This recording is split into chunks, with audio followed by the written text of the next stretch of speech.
Graça e paz, queridos irmãos. Dando sequência ao nosso plano de leitura da Bíblia em um ano, faremos agora a leitura de Mateus capítulo 3 e no próximo capítulo 4. São os dois capítulos de hoje no Novo Testamento. Quero convidar você a orar comigo e em seguida faremos a leitura de Mateus 3 e no próximo vídeo, Mateus capítulo 4. Amado Deus, querido Pai, ó Senhor, eu te agradeço, Pai querido, por essa oportunidade de meditar na Tua Palavra. Te agradeço por cada irmão em Cristo que está acompanhando comigo a meditação na Tua Sagrada Escritura, Pai. E eu rogo a Ti, ó Deus, que o nosso entendimento seja aberto para aquilo que o Teu Espírito Santo quer nos ensinar por meio da Tua Palavra.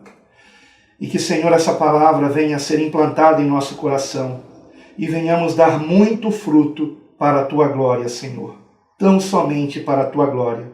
Que a Tua palavra nos transforme e nos torne naquilo que o Senhor quer que sejamos. Assim oramos, no nome do Teu Filho amado, nosso único Senhor e Salvador, Jesus Cristo. Amém. Evangelho segundo Mateus, capítulo 3. E naqueles dias apareceu João o Batista, pregando no deserto da Judéia e dizendo: Arrependei-vos, porque está próximo o reino dos céus. Porque este é o anunciado pelo profeta Isaías, que disse: Voz do que clama no deserto, preparai o caminho do Senhor, endireitai as suas veredas. E este João tinha as suas vestes de pelos de camelo, e um cinto de couro em torno de seus lombos, e alimentava-se de gafanhotos e de mel silvestre. Então ia ter com ele Jerusalém e toda a Judéia e toda a província adjacente ao Jordão, e eram por ele batizados no rio Jordão, confessando os seus pecados. E, vendo ele muitos dos fariseus e dos saduceus que vinham ao seu batismo, dizia-lhes: Raça de víboras, quem vos ensinou a fugir da ira futura? Produzi, pois, frutos dignos de arrependimento. E não presumais de vós mesmos, dizendo: Temos por pai a Abraão, porque eu vos digo que, mesmo destas pedras, Deus pode suscitar filhos a Abraão. E também agora está posto o machado à raiz das árvores. Toda árvore, pois, que não produz bom fruto, é cortada e lançada no fogo.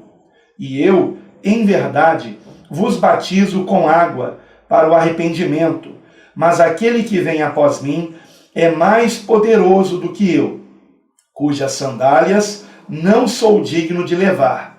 Ele vos batizará com o Espírito Santo e com fogo. Em sua mão tem a pá, e limpará a sua eira, e recolherá no celeiro seu trigo, e queimará a palha com fogo que nunca se apagará. Então veio Jesus da Galiléia ter com João, junto do Jordão, para ser batizado por ele. Mas João opunha-se-lhe, dizendo: Eu careço de ser batizado por ti, e vens tu a mim? Jesus, porém, respondendo, disse-lhe: Deixa por agora, porque assim nos convém cumprir toda a justiça.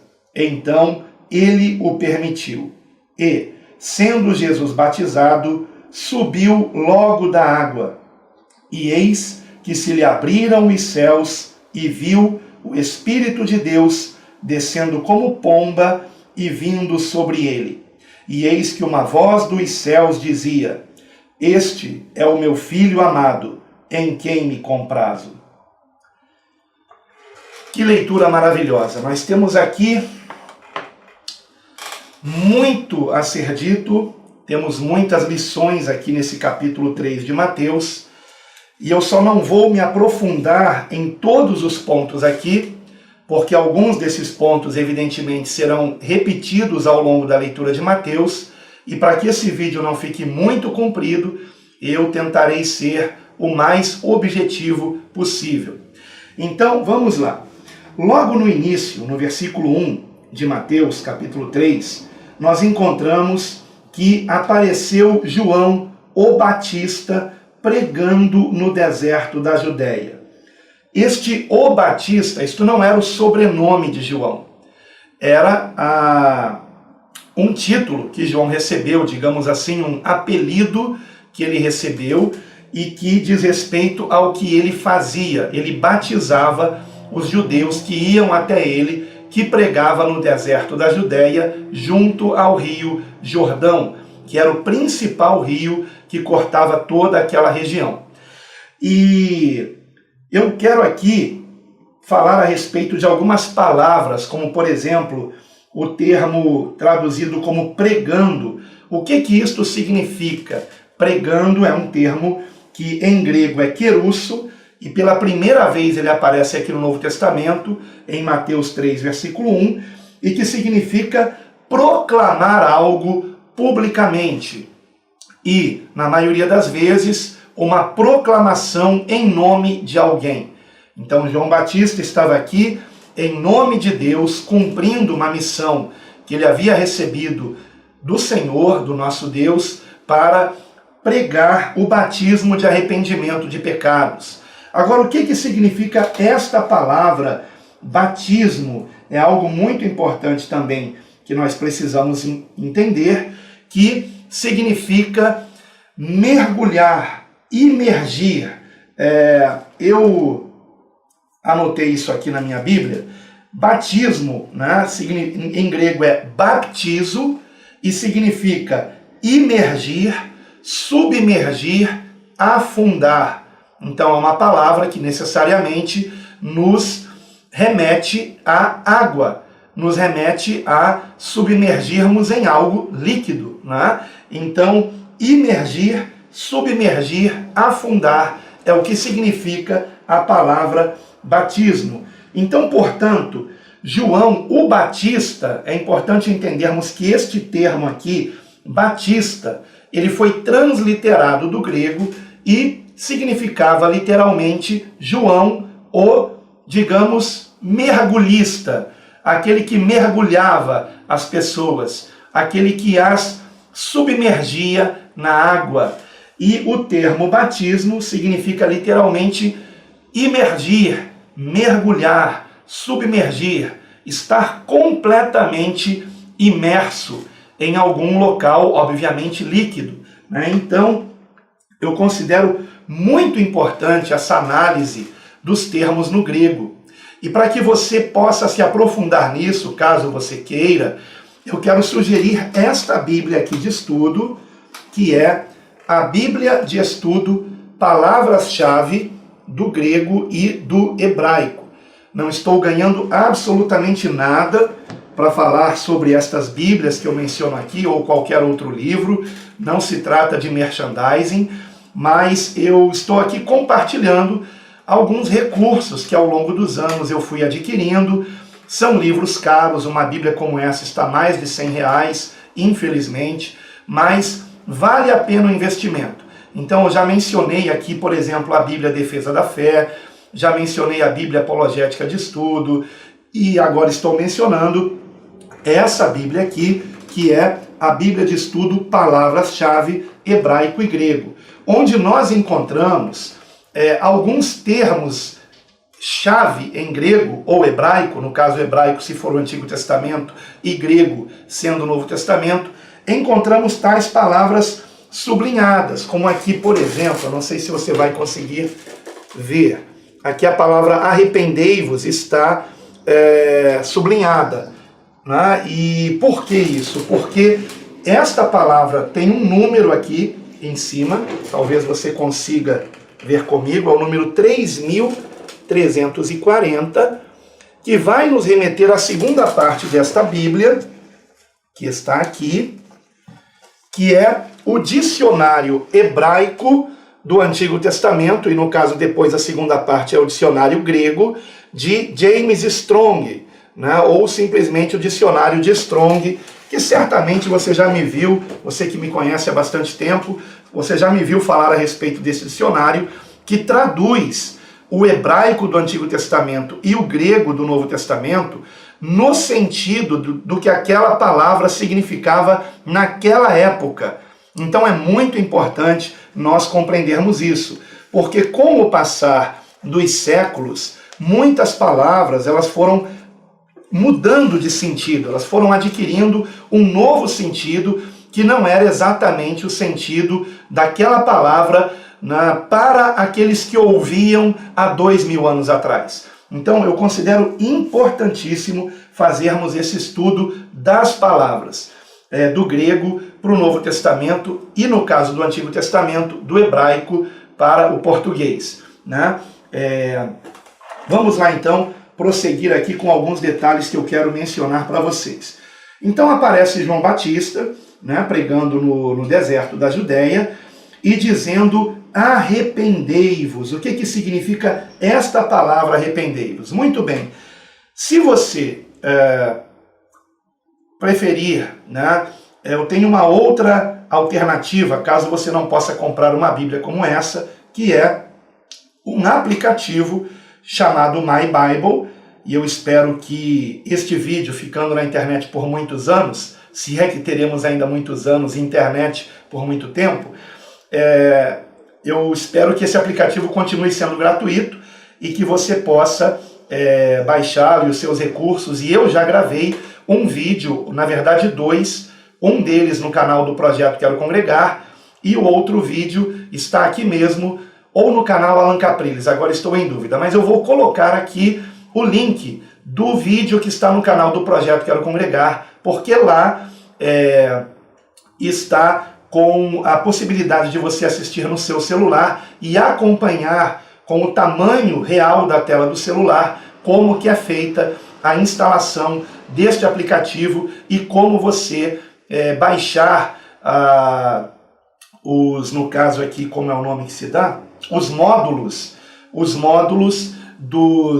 das versões da Bíblia. Você pode ter várias versões da Bíblia com esse aplicativo, inclusive a versão interlinear, onde você, clicando nos termos em grego, aparecerá o dicionário de Strong, o dicionário de James Strong, caso você baixe o módulo, que é esse recurso desse dicionário. Então você não é apenas baixar o aplicativo, você tem que baixar as versões da Bíblia, inclusive a interlinear, e também baixar o dicionário de Strong, para que você tenha esse recurso no aplicativo.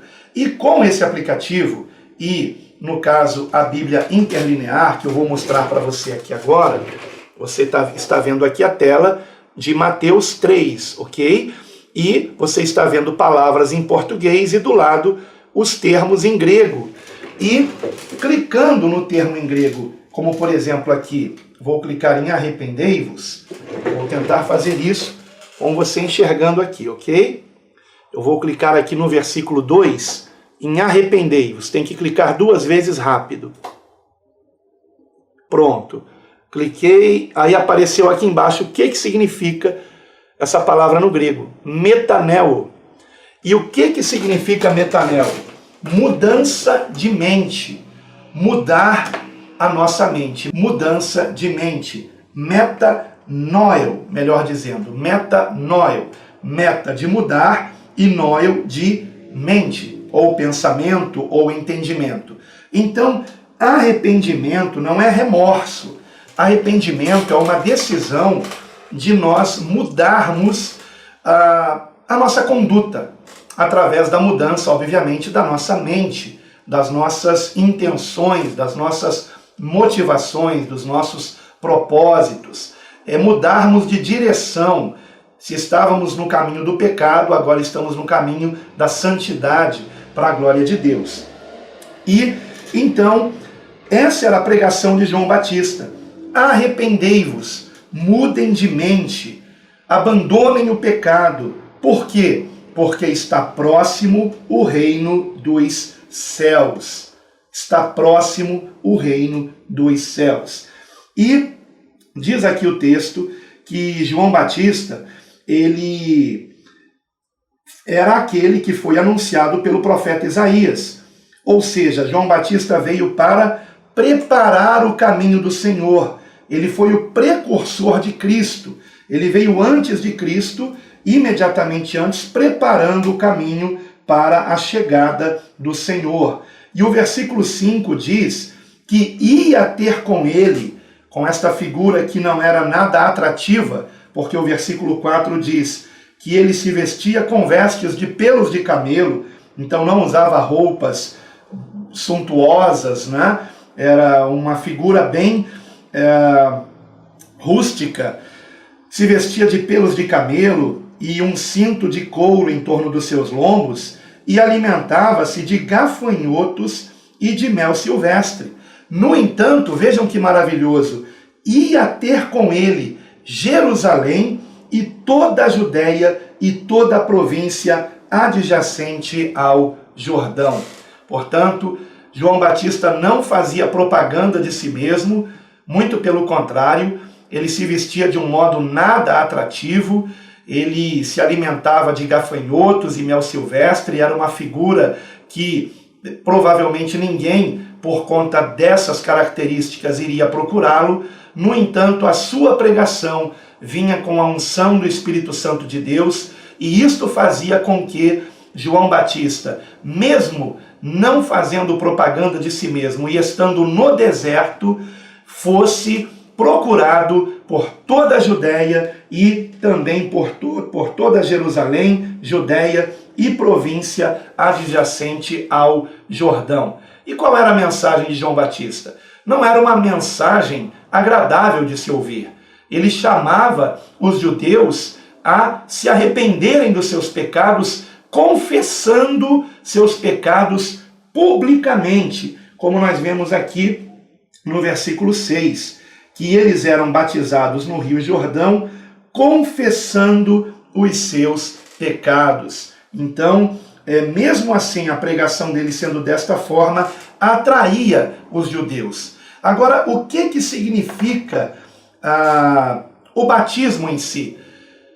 Por que João Batista começou a mergulhar as pessoas na água, especificamente os judeus?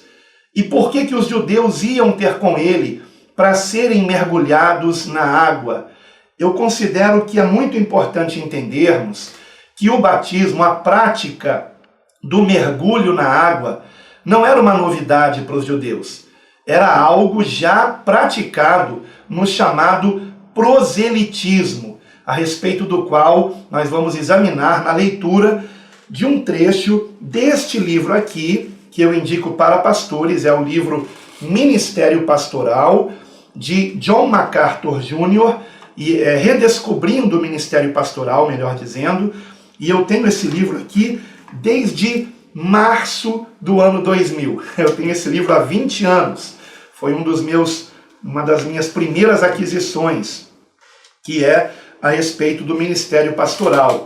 Na época eu era ainda evangelista e estava me preparando para o pastorado.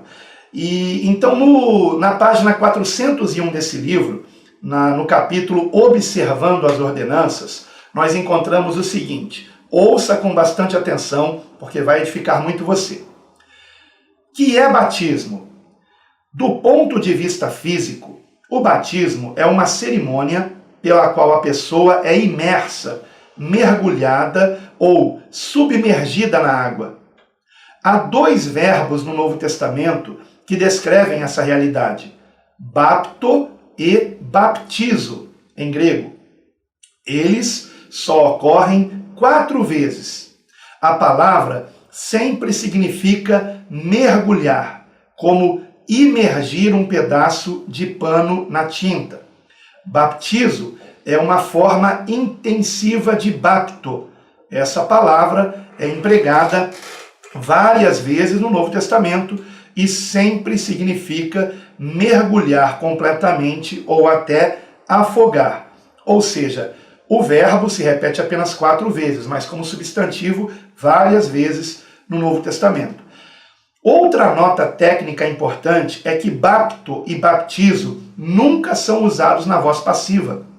nunca se diz que a água foi batizada, isto é, aspergida ou respingada sobre a cabeça de alguém. A pessoa é sempre batizada na água. Isso fica claro no Novo Testamento desde o início. Então vejam, se a palavra traduzida como batismo significa mergulhar, imergir, submergir, nunca esta palavra poderia significar um mergulho ser colocado sobre alguém, né? Uma imersão ser colocada sobre alguém. É a pessoa que é batizada. Então a pessoa é batizada na água e não batizada com água, porque ninguém é submerso com água. A pessoa é submersa na água. Espero que tenha ficado claro. Portanto, a própria palavra batismo já indica que a pessoa é mergulhada e não que a água é jogada sobre ela, ok? Prosseguindo. Outro trecho aqui ainda na página 401. Qual a história do batismo? Onde ele se originou? Como chegamos a ele?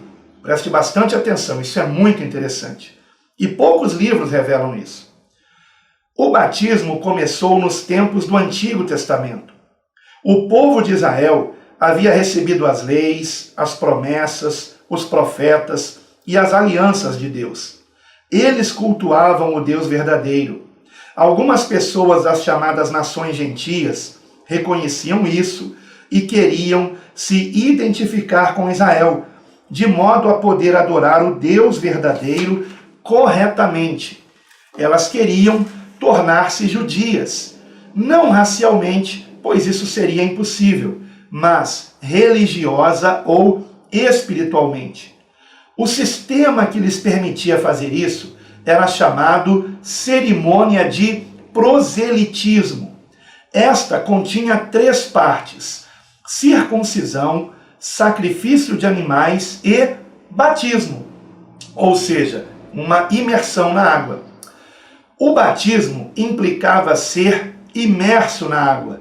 Ele representava o gentio, morrendo para o mundo gentílico e depois surgindo numa nova vida como membro de uma nova família, num relacionamento novo com Deus. Foi na imersão de prosélitos gentios que o batismo surgiu pela primeira vez na história da redenção.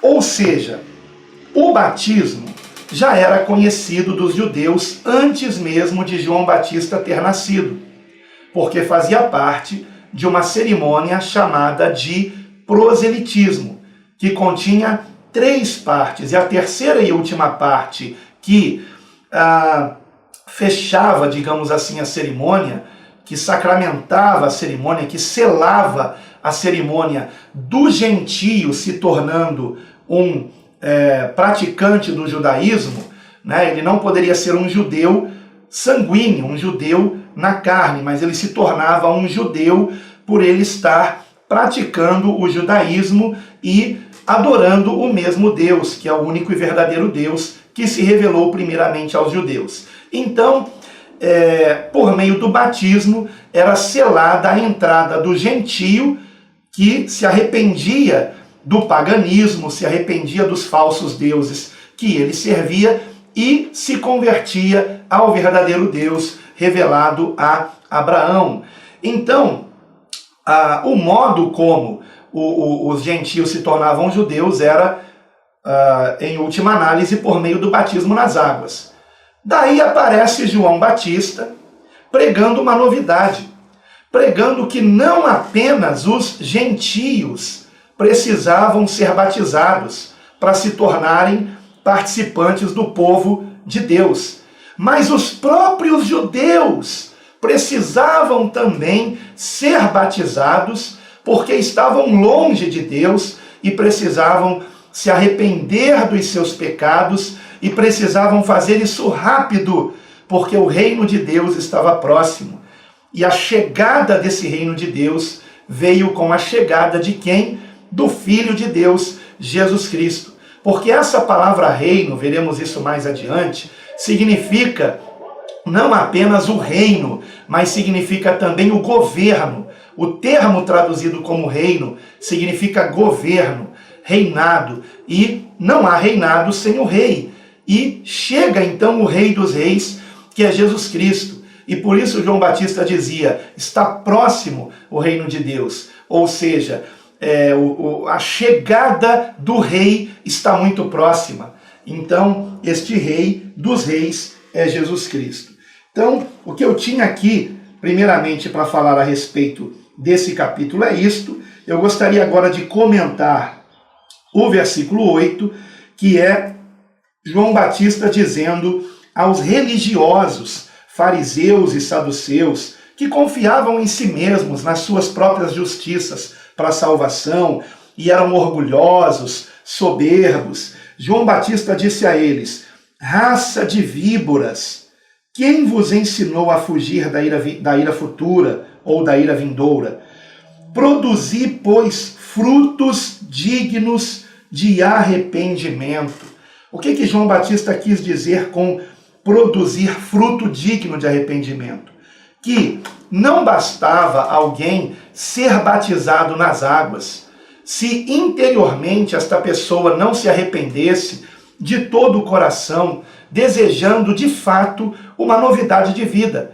Porque o batismo, ele era uma figura de algo que deveria acontecer em nós, de uma boa consciência, de uma mudança de mente. E eu quero aqui me reportar, para ilustrar isso, na primeira epístola de Pedro, capítulo 3, versículo 21, no qual Pedro, falando a respeito das 8 almas que se salvaram entrando na arca quando houve o dilúvio, que foi Noé e mais 7, ele então diz no versículo 21, que também, como uma verdadeira figura, agora vos salva o batismo, não do despojamento da imundícia da carne, mas da indagação de uma boa consciência para com Deus pela ressurreição de Jesus Cristo.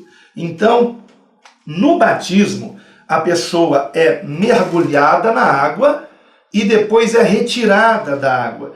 E esse retirar da água significa ressurgir, renascer, assim como Jesus morreu na cruz e depois ressuscitou num corpo glorioso.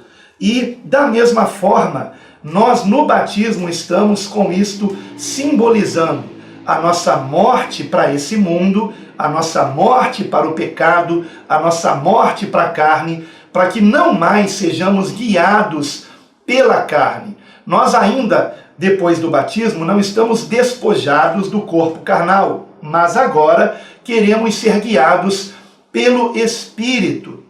Então, portanto, no batismo, nós somos convidados a uma mudança de mente. E eu quero aqui ler com vocês Efésios capítulo 4, ou melhor, eu não vou ler porque vai ficar muito longo esse vídeo, mas eu quero sugerir que você, por favor, medite no que está escrito em Efésios capítulo 4, a partir do versículo 17, faça, por favor, essa meditação, é um dever de casa para você. Efésios, capítulo 4, versículo 17 em diante, e adentre o capítulo 5 de Efésios até o versículo 11. Reflita nisto, porque é disto que João Batista está falando, de nós darmos um fruto de mudança de vida, mudança de atitude, sermos uma nova criatura em Cristo Jesus. Então, o batismo simboliza isto, e não é o batismo que salva, o batismo apenas é o símbolo daquilo que tem que acontecer em nosso coração. Prosseguindo ainda aqui na leitura, nós encontramos que no versículo 9, João Batista faz a seguinte advertência: não presumais de vós mesmos, dizendo, temos por pai a Abraão. Ou seja, o que ele está dizendo? Que um judeu não é salvo apenas porque é judeu. É muito importante entendermos isso. E é por isso que Paulo, o apóstolo, ele sempre que chegava numa cidade, ele ia nas sinagogas que haviam naquela cidade, onde a lei de Moisés era ensinada, para ele pregar primeiramente para os judeus. Os judeus também têm que se converter a Cristo. Os judeus também têm que ser batizados em arrependimento de pecados e se converterem a Cristo como único Senhor e Salvador de suas vidas. E então ele diz que, porque eu vos digo que, mesmo destas pedras, e ele deve ter apontado para as pedras que haviam ali na beira do rio Jordão, mesmo destas pedras, Deus pode suscitar filhos a Abraão. E isto, no caso, nos remete a Gálatas, capítulo 3, versículo 7. Você pode conferir aí na sua Bíblia, que em Gálatas 3:7, claramente Paulo diz que os judeus precisam se converter a Cristo e que os verdadeiros filhos de Abraão são aqueles que são da fé, aqueles que têm fé em Cristo como seu único Senhor e Salvador, e que não confiam na carne para sua salvação, mas na justiça de Cristo na cruz do Calvário. Aleluia! E prosseguindo aqui agora, uma passagem muito importante nós esclarecermos, que é do versículo 10 até o versículo 12, onde está escrito: e também agora está posto o machado à raiz das árvores, toda árvore, pois, que não produz bom fruto, é cortada e lançada no fogo. Preste atenção, isto se referindo à condenação eterna. E eu, em verdade, vos batizo com água. Aí na minha Bíblia você vai ver que eu risquei aqui o com, e eu estou usando aqui a ACF, veja aqui, eu risquei o com, e eu sugiro que, se na sua Bíblia estiver escrito com água, você risque também o com, porque no grego não é com água, é em água. Lembre-se que a palavra batismo significa mergulhar, imergir, submergir. Então, eu vos submerjo em água, né, para o arrependimento. E eu mudei aqui também, batizará com o Espírito, não, é batizará no Espírito. O termo grego é en, que significa justamente no. E também aqui onde está escrito fogo, no grego, aqui na ACF está em itálico, e eu risquei. Toda vez que aparece itálico na ACF é um acréscimo. E de fato não existe esse com aqui. Batizará no Espírito e fogo. Tá? Então, essa seria a leitura mais correta. Por isso que, na introdução a Mateus, eu disse que, apesar de eu usar a ACF, não é ainda uma versão ideal para o português. Então vamos lá, no versículo 11 diz: e eu em verdade vos batizo em água para o arrependimento, mas aquele que vem após mim é mais poderoso do que eu, cujas sandálias não sou digno de levar. Ele vos batizará no Espírito Santo e fogo. Muito bem, esse versículo aqui ele dá margem para uma grande polêmica no meio cristão, porque alguns dizem que, além de recebermos o Espírito Santo pela fé em Cristo, precisamos de uma nova experiência, que seria o batismo de fogo, que seria o que acontece em Atos capítulo 2, no dia de Pentecoste, quando línguas de fogo repousam sobre os apóstolos, né? Não somente os apóstolos, mas na realidade, além deles, né, haviam no total 120 reunidos ali, e todos foram cheios do Espírito Santo desta forma. E ali, de fato, em Atos 2 é mencionado o fogo, como línguas de fogo. Mas isso eu vou deixar para comentar quando chegarmos em Atos 2, ok? Tenhamos um pouco de paciência. O que eu queria apenas mencionar aqui é que há uma polêmica no meio cristão a respeito disso. Porque o outro entendimento é que não haveria um outro batismo para o salvo, um batismo de fogo. Mas este fogo aqui seria o fogo da condenação eterna, uma vez que o contexto imediato deste versículo 11, ou seja, o versículo anterior e o posterior, o versículo 10 e o 12, falam também de fogo, mas se referindo à condenação eterna. Vejam comigo, no final do versículo 10 é dito que a árvore que não produz bom fruto é cortada e lançada no fogo. Evidentemente, esse fogo é a perdição eterna. E no versículo 12 é dito que o Senhor tem na sua mão a pá e limpará a sua eira, e recolherá no celeiro o seu trigo, e queimará a palha com fogo que nunca se apagará. Sendo assim, é mais provável que esse fogo aqui, no final do versículo 11, diga respeito à perdição eterna. Ou a pessoa é cheia do Espírito Santo, ou ela será queimada no fogo eterno, né? Perecerá no fogo eterno.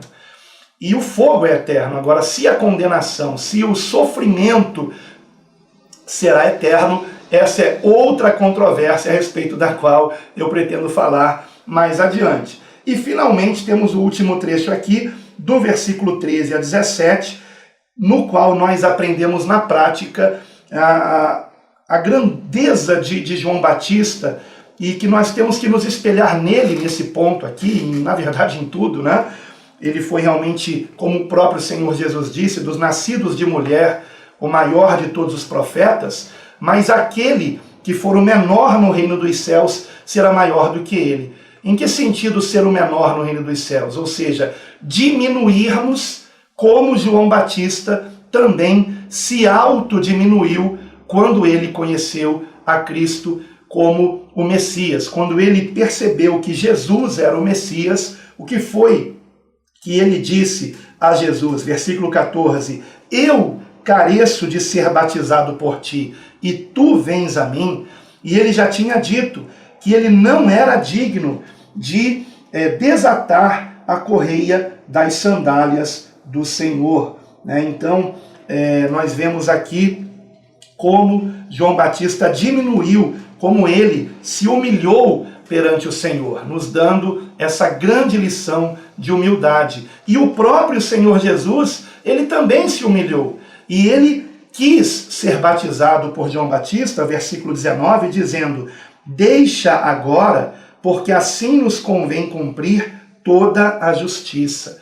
E João Batista foi obediente ao Senhor Jesus e o batizou nas águas, o mergulhou no Rio Jordão.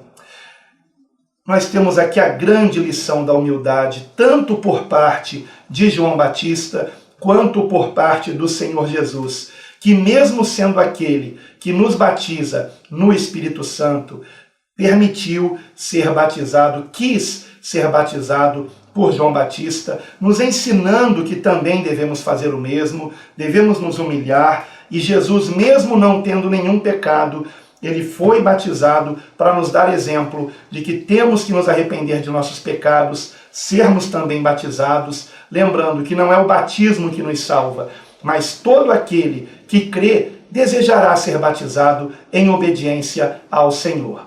Então, nós aprendemos aqui essa grande lição de humildade, e então ouve-se uma voz dos céus após o Espírito Santo de Deus ser visto descendo sobre o Senhor Jesus como pomba vindo sobre ele. Isso foi um sinal, né, da parte de Deus, e uma voz dos céus se ouviu, a voz do Pai dizendo, este é o meu Filho amado, em quem me comprazo. Então, que momento maravilhoso, e com isto nós encerramos a leitura e os meus comentários de Mateus capítulo 3. Muito obrigado por você estar até aqui, e eu peço a sua ajuda em oração para que possamos prosseguir nessa jornada que é tão importante da leitura e meditação das Escrituras Sagradas, e nesse caso aqui especialmente do Novo Testamento. Que você esteja aprendendo lições práticas com esta leitura e os meus comentários, e que você venha também dar muito fruto para a glória de Deus. E a Deus toda a glória.